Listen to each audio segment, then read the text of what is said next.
As you and your character are going through your adventuring life, you are going to get more levels, you're going to get more power, you're going to be hitting harder, your spells are going to be going so much better. But you know what? The monsters are too.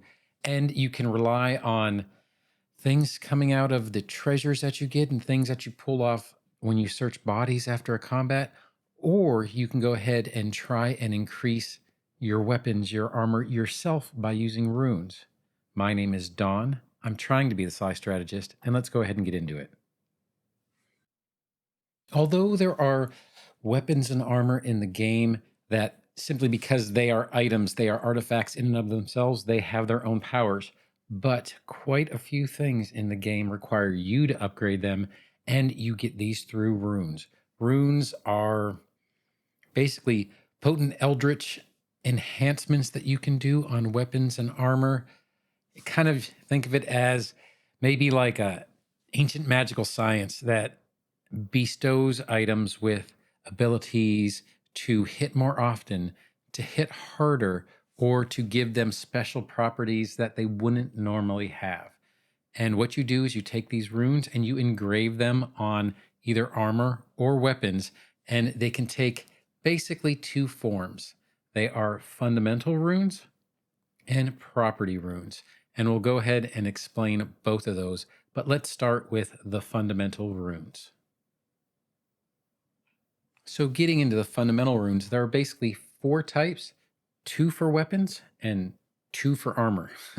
So they are, for armor, it is the armor potency and resilience runes. And for weapons, it is weapons potency and striking runes. What the armor potency rune does is the armor potency increases the bonus to AC, and it also lets you know the amount of property runes you are allowed to have on that weapon. And we'll get into property runes in a little bit. The resilient rune is also used for armor, and what it does is it grants item bonuses to saves rather than bonuses to your armor class. So remember, the potency is for armor class, and the resilient is for saves while wearing that armor. Now, for weapons, the two fundamental runes are weapons potency, which gives you a plus to your attack rolls and also determines the amount of property runes that you are allowed to have on a particular weapon. And the striking increases the amount of damage dice you are allowed to roll. And what that means is if you had a longsword that was 1d8, well, if it had a potency rune of +1 as well as a striking rune on it, which is also a +1, then you would get a +1 on your attack and you would roll 2d8 as opposed to 1d8 because of that additional striking rune. So they are very, very potent. They are also a little bit expensive, but they definitely increase the amount of damage output you can do. And the armor class ones are the same way. They can protect you so much better, but it also comes at a cost.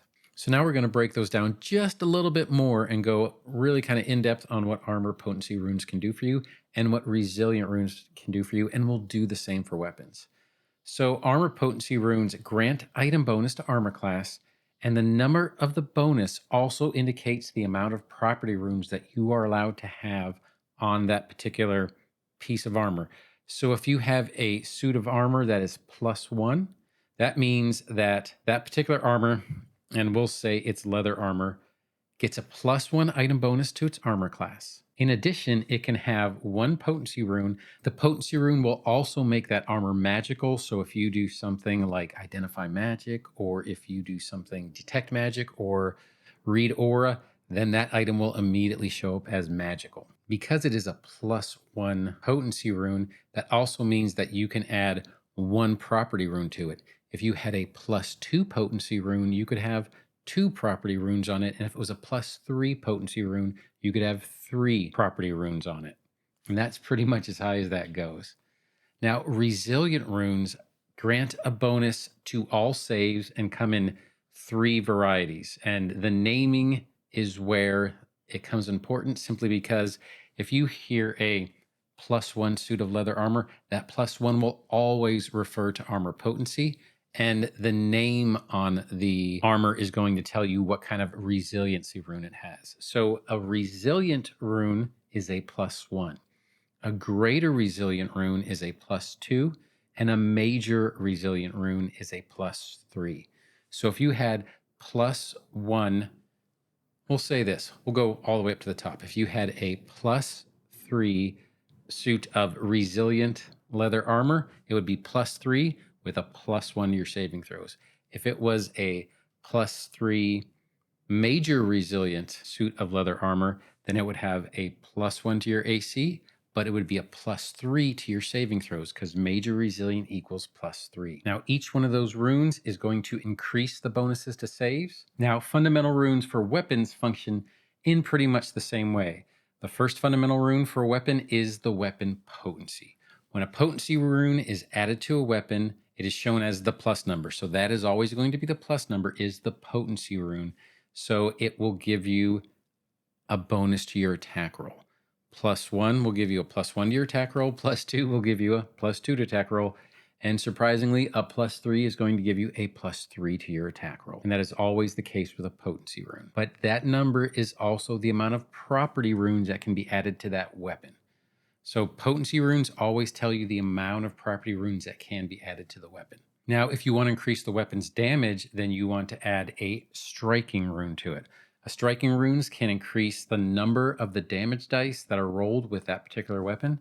A striking rune increases the weapon damage to 2 dice, or a plus additional dice.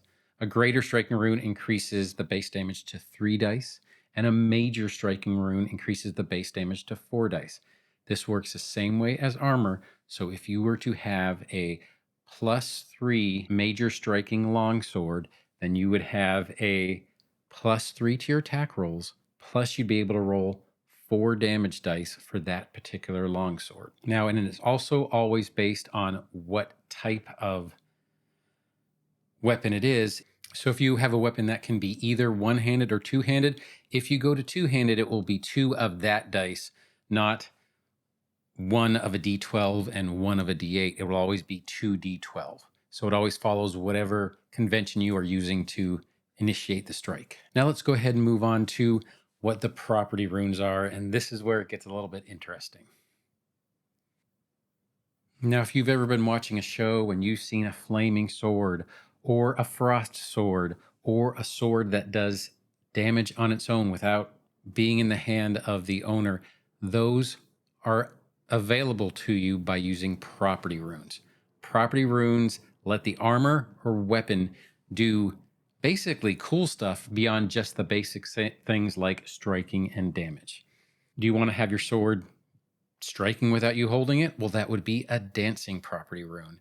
If you want a sword to be flaming, well, that would be a flaming rune. And if you want an ice sword, that would be a frost rune.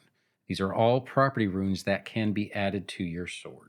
Works the same way for armor. If you want armor that can turn you invisible, well, there's an invisibility property rune for that. Now we'll go ahead and show a couple up here, but when you are looking at the stat block for a property rune, there are some things that do not have an activation, meaning that they are passive, and they always occur when the item is in use. And a good example of this one is going to be the shadow rune for armor.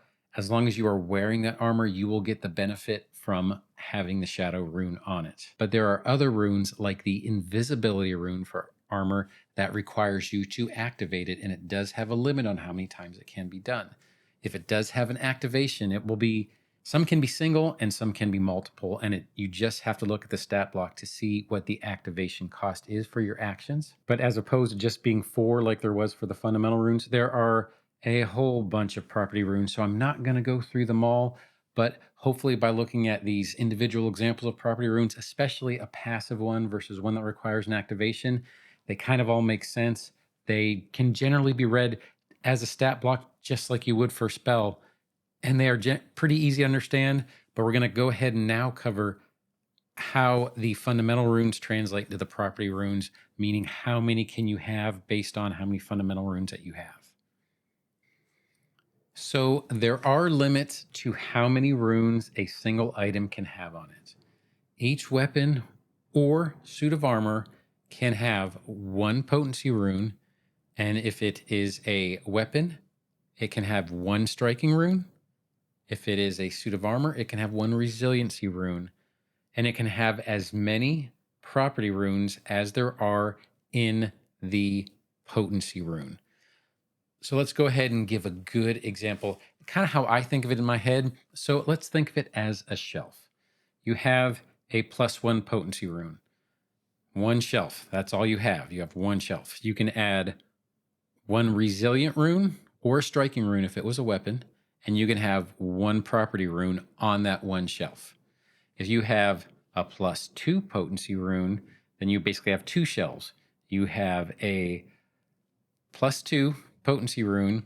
You can have your resilient rune, and the resilient rune, remember, comes in +1, +2, or +3. So there's only one resiliency rune or one striking rune that can be added to that shelf. But now you have two spots for property runes.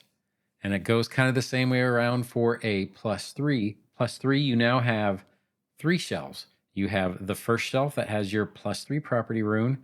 You can have one, be it resilient or striking rune on it. And now you can place up to three property runes on the three separate shelves.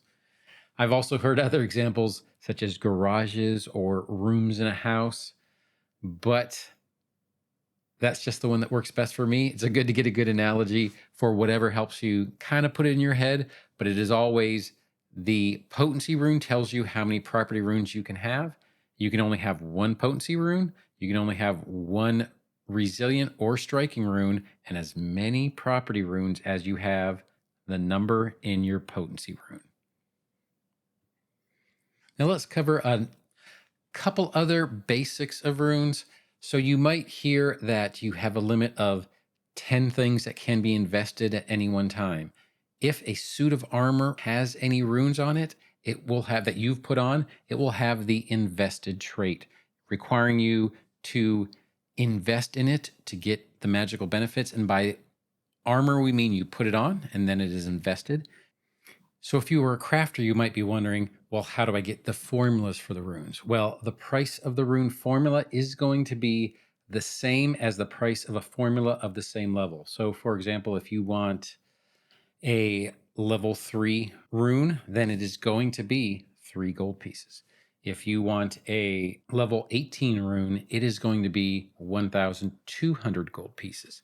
And we'll go ahead and put that chart up to make sure that you can see kind of where this is, but this is basically a formula price, and it is the same for runes that it would be for any other formula. There's also a way to get runes on a piece of armor and a weapon, as well as transferring between armor and weapons in case you want to keep the same runes but move them to new armor or move them to a new weapon. And that would be called etching. When you're etching a rune on an item, it basically follows the same process as using a craft activity to make the item. You must be able to craft magical items, and you have to have a formula for the rune. You also have to have the weapon or the armor that you're trying to put the rune on, but that seems a little bit obvious that it would have to at least be in your possession. And you have to have it through the entire process of etching the rune onto the particular weapon or armor. If it would take 4 days, then you need access to that for all 4 days. It can't be back and forth. Now, the rune itself has no effect until you complete the craft activity, and you can only etch one rune at a time.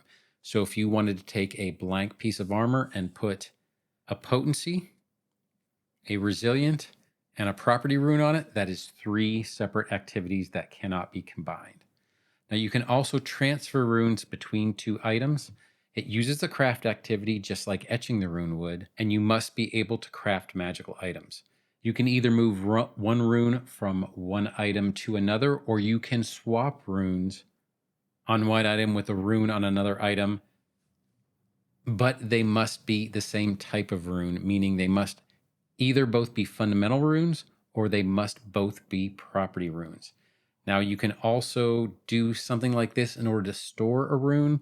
Let's say you're taking a rune off your armor and you're putting on a new rune on your armor, but you want to keep that old rune. You can put that on a rune stone, which I believe costs around 3 gold pieces. And a rune stone is literally just a stone that holds the rune.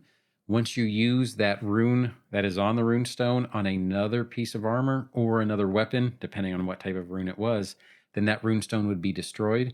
But it is a good way to hold runes. Now, this is really only a case for property runes because it's the only one where you can have multiple types of the same rune.